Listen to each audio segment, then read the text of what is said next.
So the week of April 6th, many Canadians received payment for the Canada Emergency Response Benefit. But in fact, many Canadians received two payments.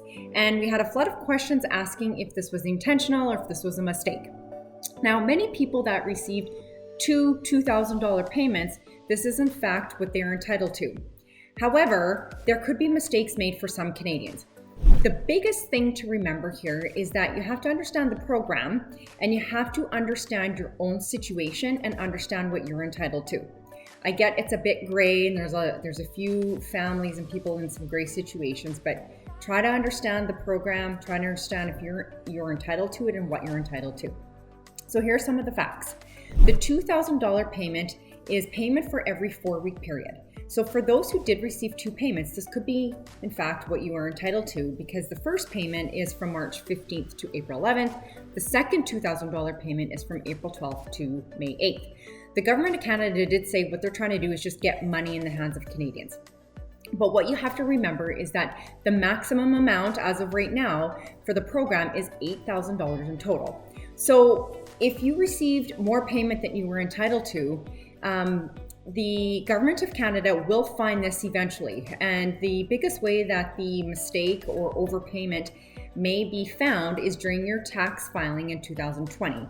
So if you are in fact overpaid, Government of Canada will reconcile this and have you pay it back during your tax filing. Because employment insurance and this Canada Emergency Response Benefits are both taxable benefits. So come tax filing next year, you will submit your payment, submit on your taxes, and then it will be able to be determined if you were overpaid or not, and the taxpayer will be expected to be paid back at that time. So hopefully that clears it up a little bit on if you should have been entitled to it or not. Some people, it's very clear that you shouldn't have not have been receiving both payments, but this is my advice. Is I've told people that just hold on to that extra payment if you feel you shouldn't have received it, because what the government could possibly do is not make your last payment. So if they've overpaid you now, they might be able to reconcile their books a little bit and figure out who's been overpaid or not, and then just not make that last payment for you.